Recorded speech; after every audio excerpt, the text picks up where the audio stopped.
still around. She's so bad at this public image. Yeah. She's still around. Well, good morning. That's an early one, right? Right at the top of the hour, we're going to go right into Hillary Clinton. But we're going to actually be debating the global warming issue with somebody who actually has a degree in like climatology. Is that a thing? I don't know if that's the correct term. Climate stuff. All right, folks. Well, it is October 2nd. I'm Carl Higbie. And I'm Amanda Brilhant. You know, Carl, it is also Breast Cancer Awareness Month. We talked about this yesterday. You got the pink today. It's Nantucket Red. Nantucket Red. Sorry, my bad. But we did talk about this yesterday. We had a country singer on who called it a life sentence. And then she went into her story a little bit about how she lives with this, but to not lose motivation. It's a pretty good story. Yeah, no, I actually know a couple of survivors of this this horrific, health problem that people have, and they come out and they have advocated. A number of people, someone here on this network, as Nancy Brinker has been an advocate of this, raised a ton of money. So there's a lot of people doing a lot of work out there, and this is something that happens at 20s and 30s for some women sometimes. It's crazy. So. We're thinking about it. We are. And here are some of the other stories we are also following for you this morning. Right. With President Trump holding another packed rally in Michigan last night. The crowd obviously loving what he had to say. The former president hitting every major issue Americans are dealing with right now, from gas prices to parental rights. We're going to recap that later in the hour. It's true. One thing you can guarantee is he touches on absolutely everything. Dropping bombs. And the loss and the devastation of residents of Florida and the Carolinas, now dealing with a massive cleanup days after one-time Hurricane Ian slammed into the United States. We're going to be taking a closer look at that. Yeah, and Putin in the spotlight again. The United Nations Security Council now stepping in concerning the Russia annexation vote. They're going to send another sternly worded letter. But what could it mean for Moscow and the rest of the world? Coming up there. And also join us to help break all this down, the consigliaries of knowledge, the director of press communications for the Trump 2020 campaign, Erin Perini. She's back. And also with us, former associate political director at the Reagan White House, Jeffrey Lord himself.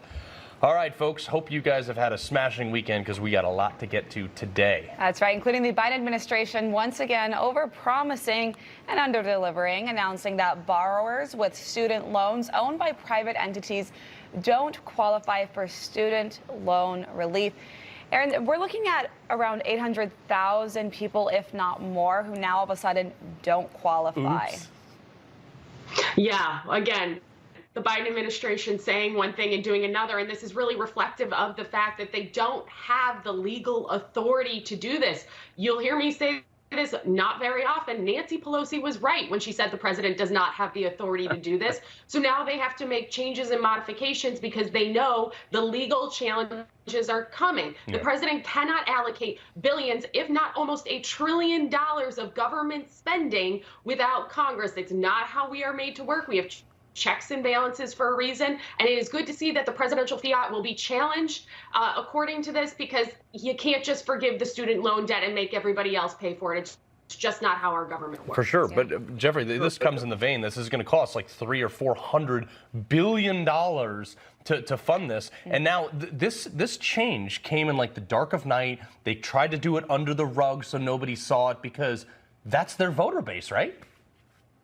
Carl, one of the things I learned, certainly when I worked in the White House, is the word anticipate. If you were going to set a particular policy, A, B, or C, you talk it all through, you go through the pros and cons, you do figure out whether or not it's legal, whether you've got the authority to do it, so that you do not get in precisely the situation they are in right now where they have to backtrack. They didn't think about this. As Erin says, there was Nancy Pelosi herself saying, don't do it. Yeah, well, exactly. He went ahead and did it anyway. I mean, this is incompetence to the max. Yeah. And then also we want to talk about Florida here. I thought this was an interesting one because Florida Governor Ron DeSantis is warning looters that Florida is a Second Amendment state. Yeah, buddy. Yeah, he said he passed by a store and that storefront had a sign that said, "You loot, we shoot." So he's reminding people there's a zero tolerance policy here. Not a bad idea considering what's going on, Erin. I mean, the right to self-defense is one that's enshrined in the Constitution of this country. That's why we have the Second Amendment. And we hope that people stay peaceful in Florida. We don't want looting. We don't want anything like that. The focus now needs to be on the recovery efforts, the rebuilding efforts, because this was a devastating storm. But Governor DeSantis again stands up and says the obvious thing, and the woke left freaks out. How dare you mention the Second Amendment of the United States when people are trying to rebuild? The governor is correct. People have the ability to defend themselves. That certainly is not the goal here, but we want to make sure that people can rebuild and rebuild safely. Right. Well, Yeah. This was the greatest, Jeff.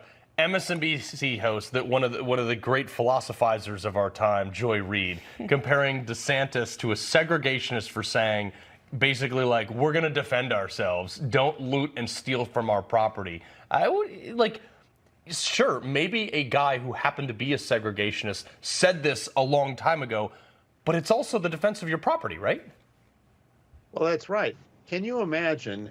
We've all seen the images of the Wawa in Philadelphia being raided with a whole passel of people who just blew in there and ransacked the place. Well, can you imagine if that had been in Florida? I think we would have seen different results if somebody was there with their Second Amendment rights and resisted. Right. This is bad stuff. And when you let this kind of thing go, you get more of it. I mean, that's one of the oldest lessons of humanity, is that inaction like this invites more of this, and this is bad stuff. Governor DeSantis gets it. And, of course, the MSNBC doesn't get it. Mess around, find out. Not to mention as a PS, Carl, the party of segregation was Joy Reid's party. Yeah. It's unfortunate that we even have to worry about people looting when we're in unfortunate circumstances like this, but this isn't the first time we've seen incidents like this, so it's not that surprising that Governor DeSantis had to speak out. Also, Virgin Atlantic Airlines is now giving male employees the option to wear skirts instead of pants. Changing fashion here, Aaron.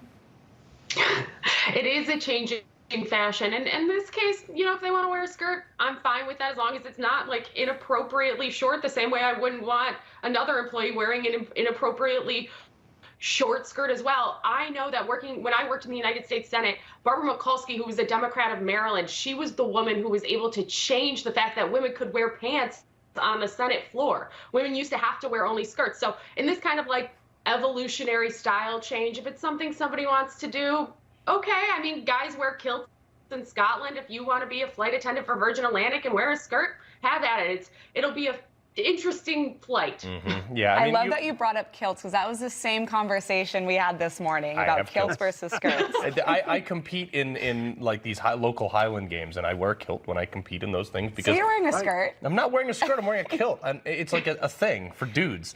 Hey, look, they have the right to wear whatever they want on their planes. I have the right not to fly their airline, which I'm going to exercise. I've been to weddings where the groom is wearing the kilt. Yeah, because it's a thing. Jeff, so I want to... Kamala Harris. We can't let this panel go without Kamala Harris. She has now visited the border, obviously, between North Korea, the DMZ, as many times as she's visited our southern border, just not the problem area. She was touting an alliance with North Korea. Listen to this. So the United States shares a very important relationship, which is an alliance with the Republic of North Korea. And it is an alliance that is strong and enduring. The files are in the computer, Jeff. You know, if you take a look at that, she's looking down, presumably at her notes, when she says this. And, you know, it's reasons like that. You know, I thought there was a very telling, if small but very telling moment on, of all places, Bill Maher's show. And I've been on his show a couple times, and his audience is filled with liberals. And Bill Maher said something about the fact that, well, she shouldn't be on the ticket again. The audience burst into applause. What does that tell you here about the image she's got with people on her own side? Yeah. Maher specifically said that if President Biden wants to run again for re-election, which he thinks he will, because he said, why would Biden want to step away from being president? That his best option would be to not have Kamala Harris run as VP, because people know if something happens to Biden, she steps in, and like Jeffrey is saying, the crowd I'd love to see her as president. Put liberalism and its failures on full display and let people vote for what they believe is the best thing for their pocketbook. Just saying. All right, guys. One word answer, though, Carl. Putin. Yeah, that is true. All right, so folks, we're going to have you back in the next hour. Don't go anywhere. Hurricane Ian. But here's some of what he had to say. A friend of mine, a great general, a great person that I've known for a long time, one of the earliest of all the generals and one of the best of all the generals, Keith Kellogg. Keith. Thank you, Keith.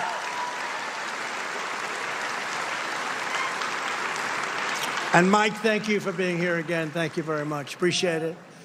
With the help of everyone here today, over 4 incredible years, we achieved more for the workers and families of Michigan than any administration in the history of our country.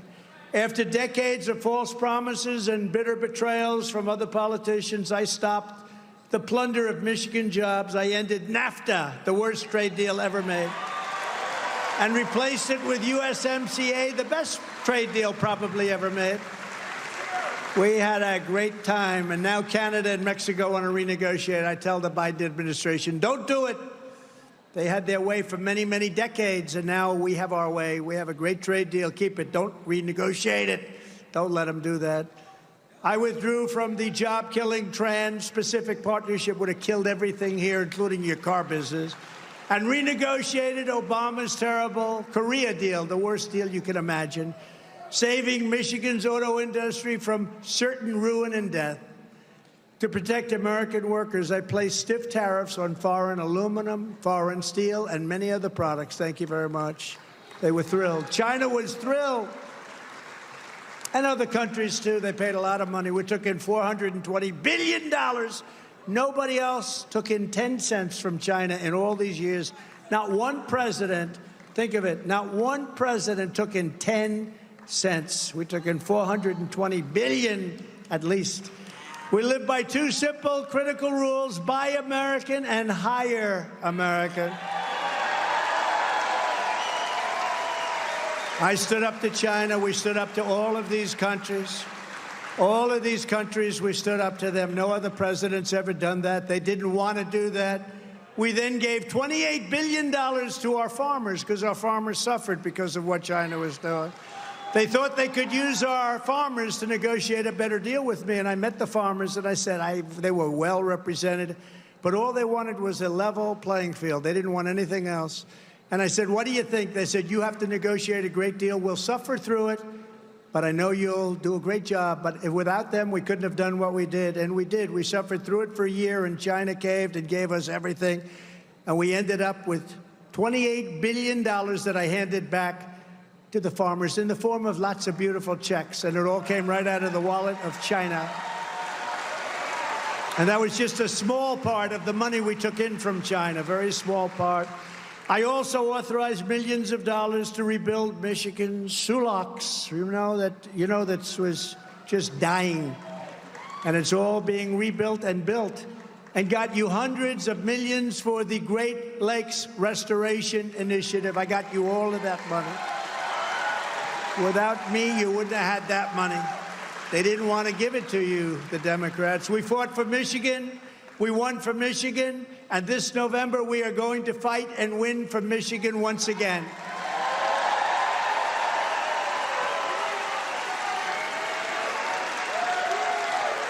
One of the first things we'll do is stand up for parents' rights. Can you believe we're even saying that? So I guess I'm a politician. I think of myself not as a politician, but I guess I am. Can you imagine a politician standing up and saying, we're going to give you parents' rights 10 years ago? Parents' rights? Of course you're going to have parents' rights.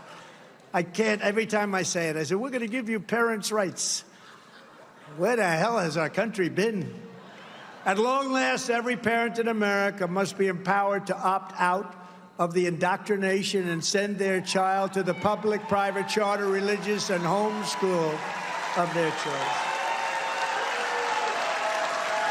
And we will keep men out of women's sports. You know those stories. You know those stories. Records are being broken on a daily basis. Records that have stood for many years are being broken on a daily basis. Very unfair. And no teacher should ever be allowed to teach transgender to our children without parental consent, right? We will also keep on fighting for the welfare of America's women and children. Now, you know, people really love Melania, our First Lady.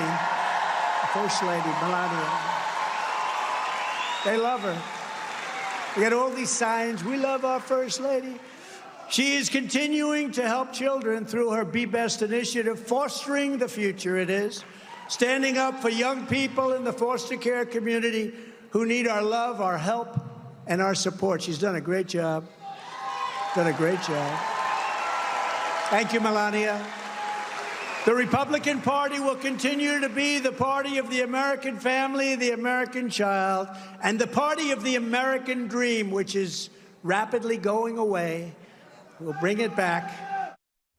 I mean, it never gets old, folks. One of the things, though, that I want to point out that historically, totally historically, but recently, the Democratic Party has commanded the blue-collar vote. They have been the party of the blue-collar. And now we're seeing a dramatic shift that, Trump, the guy in a business suit going to the, Iowa, telling them, like, I'm you, I understand you. They believe him, and he was able to captivate an audience unlike any other Republican. Well, and if you look at some of the recent decisions with the Biden administration, even when it comes to things like student loan, it seems to go against their narrative of being for the blue-collar worker. And like we were just discussing during that rally, when you look at approval ratings, it also speaks for itself, too. Yeah, all right, folks, we're just getting to those lessons nowhere close to appropriate for a lot of educational settings. We're pushed on our kids. But this is just the tip of the iceberg. In the state of Connecticut, there has been an over 2-decade assault on parent rights. Joining us now is one of the people standing up against this madness, State Representative Kim Fiorillo from the 149th District. Kim, welcome to the program. Great to be here. Such an important topic. Thank you, Carl. It's huge. You're actually one of the few people who reads the bills, summarizes them, and sends them out in an e-blast. It is actually remarkable that you are, first off, that you're the only one who reads them, and second, the amount of work you do to make sure constituents understand them. But Kim, this was an original bill back in 2002. It's now law, but it gave schools and administrators and even medical staff jurisdictional authority without parental knowledge or consent. You voted against this when it was tried to expand. Here we have right up there. This is all the times in the introduction it says without parental consent, cannot be disclosed to parents, without parental consent, without the provider notifying parents. I mean, this is insane. You voted against an additional provision of this, but we're called crazy. Why? Well, this was really stunning. I really wonder if all the mama bears and papa bears and grandparent bears and aunts and uncles in Connecticut realized that that was the baseline 2 years ago when I got up to Hartford. But yeah, there was an effort to expand this. And if you go back to your slide, it says that mental health treatments for children can be, without parental consent or notification, up to six treatments. But when I got up there, we decided to change that to unlimited treatments. And, this was hardly in response to all of us parents saying, hey, these COVID shutdowns are hurting our children and their mental health is at risk. Well, parents beware, because your government responded. And now your child can get unlimited mental health treatments in the state of Connecticut. Secondly, we passed a bill that allows minors to redirect the insurance forms, the explanation of benefits, which might have given parents a chance to know, gee, what's going on? What are all these services that's happening under my insurance? Well, those can now be redirected. And lastly, I just want folks to know that there is a major effort to fund the hiring of mental health professionals into our schools, and then create a permitting process that allows them to do these clinical and medical services to students in the schools. And parents want schools to be focused on academic education. Yeah. And in Connecticut, it's going in the opposite direction, where schools are going to be, health centers. Yeah. I mean, look, anytime you take away parental authority and give it to some, unknown psychologist or guidance counselor where they can actually give advice to your kids without serious life-changing advice without actually telling you about it, I have a problem with that. Kim, recently we had like 200 people show up at a Board of Ed meeting after the undercover recording came out about this Jeremy Boland, assistant principal in a school, discriminating against hiring Catholics, age discrimination, and also political discrimination. I mean, are people acknowledging there's a problem yet? In fact, it's more than that. I think there is a kind of a reckoning that possibly Connecticut is ground zero for, this kind of curriculum that's beyond the reach of parents. And this is not just in Greenwich. It also happened in Southington, Connecticut. There was this vocabulary list that an English teacher put out, conversations about race and gender, equality and inclusivity, that parents really took a lot of opposition to the idea that the kids were being taught, okay, you might not be responsible for Right. government decisions, but you are responsible for upholding a system that elevates white people over people of color. This just stunned the parents. Yeah. But beyond that, we had college professors that said, actually, parents, you don't have a right to determine what's going on in the curriculum. That's crazy. Connecticut is a battleground on curriculum, but also the way that education is expanding to include health decisions. Right, right. Well, tell me a time in history when, people hiding the curriculum from parents were the good guys. Kim Fiorella, we appreciate you being here. State Rep from Connecticut 149. Thank you, Carl. All right. Folks, join us now to break down some more crazy stuff is the Director of Press Communications for the Trump 2020 campaign, Erin Perini. Also with us, former Associate Political Director at the Reagan White House, Jeffrey Lord. Okay, guys, Donald Trump on point again, calling out New York Attorney General Letitia James for the rampant crime, failing to protect her own state while trying to prosecute him. Listen to this. The racist AG, Attorney General in New York, whose state is falling apart from murders, rapes, robberies, drug deals, and every other form of record-breaking crime. Yeah, I mean, He's Erin, not wrong. Yeah, Erin, he's on point, right? He is. Letitia James does a terrible job for the state of New York. Her level of prosecutorial misconduct is probably record level. Anytime she steps in front of a camera, it's not to advise the state or advise the citizens of the state of New York. It's to get herself more fame and more glory. And when she should be focusing on the law and protecting the law and protecting the citizens of the state of New York, crime is rampant in cities like my hometown of Rochester, in Buffalo, in Syracuse, in New York City. It's a state that needs a prosecutor at the top level to take care of the criminals, and that is not her focus. And it continues to need to be talked about because she is an absolutely terrible prosecutor and she is not doing what New York needs. Yeah. Jeffrey, and she isn't the only person in New York that seems to be focused on being in the spotlight. We've seen criticism of Mayor Eric Adams of New York City, also having the similar criticism. New York Governor Kathy Hochul, she seems more focused on other things like joining California, making New York the second state to ban the sale of all gas cars by 2035. And she even said that $10 million would go to Drive Clean to help pay for this. It's about $2,000 per vehicle. So ridiculous. Yeah, Americans, that just goes to show Americans can't pay for it. They're all involved in going woke. This is the, and in my life, I've seen this repeatedly.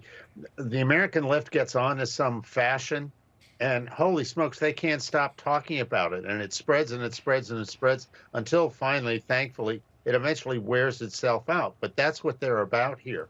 And there's one other thing that I would say, you've been talking about Letitia James. In the beginning, this conversation, President Trump touched on this in his speech last night. In the beginning, this was about Donald Trump, and they were going after him for A, B, or C. This has now spread. We're now seeing, we have a pro-life activist here in Pennsylvania. The FBI raided his home, guns drawn. He has 7 kids. They terrified his family. You've got FBI agents politicizing the whole agency, running around America, handing out subpoenas. They suddenly appeared in front of my congressman from Pennsylvania, Scott Perry, and confiscated his cell phone. They did the same to Mike Lindell. This is becoming a serious, serious problem here that goes far beyond Donald Trump, although it started with going after him. So I think that's a bit of a sleeper issue that's developing. Yeah, no, actually, I'm glad you brought that up, and your examples were on point, where it's just like they're just doing whatever they want now. They're not even trying to hide it, and there's just like, nobody can stop us. So it's going to be interesting to see where that goes. But Erin, Vanderbilt University, Nashville, Tennessee, it's choosing profits over principle. They're forcing doctors to perform gender reassignment surgery because it's a, quote, cash cow. Here was a response to any doctor who might have had a problem with that. If you are going to assert conscientious objection, you have to realize that that is problematic. You are doing something to another person, and you are not paying for the cost for your belief. And Matt Walsh exposed this. They were actually advocating for underage transitions too. And this was a big problem. But whatever happened to the fact that a doctor has the right and the knowledge to say, I don't think this is the right procedure. I'm going to choose not to do it to you. And there are plenty of doctors available who might consider the other side of that and be willing to do it. So to try and hurt an individual who has a conscientious objection and try to vilify them for that conscientious objection is the antithesis of who we are as a nation in religious liberty and freedom, or just personal belief. If a doctor doesn't want to perform a surgery, this is not a government or an entity within Vanderbilt University that forces individuals to go outside of their beliefs. That kind of behavior is something that very easily turns into lawsuits that very quickly escalate to the Supreme Court to, again, verify and certify the ability to have a conscientious objection. I wouldn't be surprised if you see that further down the road here. Yeah. Jeff, it seems more like we're focused on forcing everyone to believe or behave or go through the same motions instead of letting them have their own decisions, like Aaron was saying. Well, this is what the American left is. You know, you can go from issue to issue to issue, but their response is always, we're going to force you to do A, B, or C. And that is a real problem. And I listen to all this stuff about the transgender surgeries for kids. You know, I think we still live in a society where you can't be drafted or serve in the military until you're 18. You can't have a drink until you're 18, and in some cases 21. You can't buy alcohol. You can't buy cigarettes. There's all these things you can't do. But yet suddenly you can have major surgery. That's 6. Forced on you, or you're not mature enough to make a decision, and then later you regret it. Yeah. Wow, this is way out of control. Well, there's a reason you can't get a tattoo until you're 18, because it's permanent. Certain medical procedures, too, that you can't have as a child until your bones are fully done forming, which is more around 18 or 19 years old. But then they have articles saying that kids go through puberty as young as 8 years old up to 13, and that's when they can begin doing these reassignment surgeries or procedures. Just unbelievable to me. Aaron, the Atlanta Braves, okay, MLB team at the White House, you know, administration, they're recommending the conversation of a name change because they claim it's offensive to Native Americans. However, there's a lot of Native Americans that are like, hey, we love this. We think this is fantastic. It honors our heritage. They love the chop. They love all the fanfare that comes with it. They've also raised a lot of money for these Indian and Native American causes over the past. They don't have any problem with it. It's just these like uptight liberals that do. That's right. And you see that, and I'm proud of the Atlanta Braves for pushing back on that. But, you know, MLB has issues within itself. Let's remember they moved the All-Star game out of Atlanta to Colorado because of the voting bill in Georgia. Everybody's trying to out-woke, out-left, be the biggest left-wing person in the room. And you see that with President Biden. But to these places, like you saw the Washington Redskins, where they changed their name, even though that had been part of what the Native American community helped name it. Same thing with the Florida State Seminoles. There are plenty of places in the United States where there are sports teams that honor American history and tradition, and they do so with the chop. Same thing at Florida State. And it's good to see that there are schools or institutions in this country that won't always bend the knee to the woke left. Not to say MLB is perfect on it, but this is an instance where at least the Atlanta Braves organization is so far rejecting the push from the left to change their name. Jeffrey, quickly here, do you think we'll ever go back to sports being sports? Or do you think it'll always be surrounded in politics at this point? Well, I think this will eventually wear its welcome out. You know, I grew up in Massachusetts. That means I'm a Red Sox fan. When they start to come out for against the Red Sox, we'll know there's a problem. And, you know, one other last thing that many people don't realize, New York City, New York State, the New York Yankees, you know where they get that York name? It's from the Duke of York, who was a slave trader. Are we going to change the name of America's largest city and state and baseball team? Somehow, I suspect not. Wow. Jeff point. with the knowledge bomb, man. I love it. I still say Washington Redskins. I always will, and nobody can tell me otherwise because I don't care.